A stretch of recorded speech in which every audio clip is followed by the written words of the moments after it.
I never believed in ghosts. Not until I moved into that old house on the outskirts of town.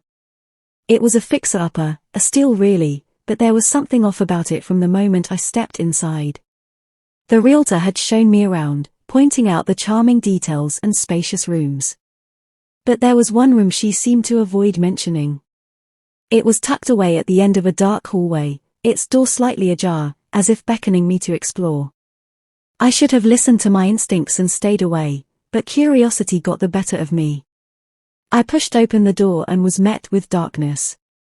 I fumbled for the light switch, my heart pounding in my chest.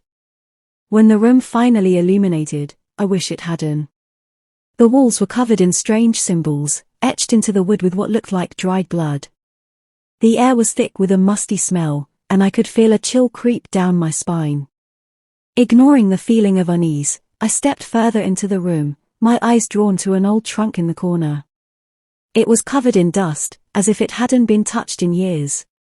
With trembling hands, I lifted the lid. Inside, I found a collection of old photographs, all depicting the same family. But their faces were twisted in agony, their eyes empty voids staring back at me. I felt a shiver run down my spine as I realized these were the previous inhabitants of the house.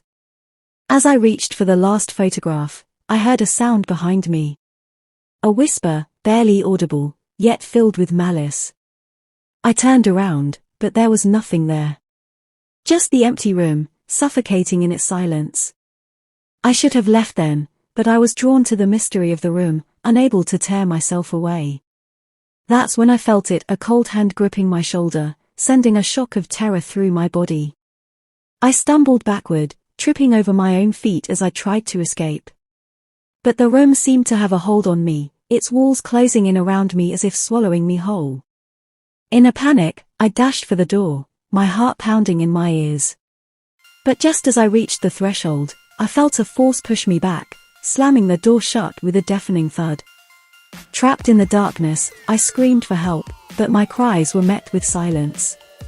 And then, just as suddenly as it had begun, the room fell silent once more. To this day, I don't know what happened in that room, or what dwells within its walls. But one thing is certain, I'll never forget the horror of that forgotten room.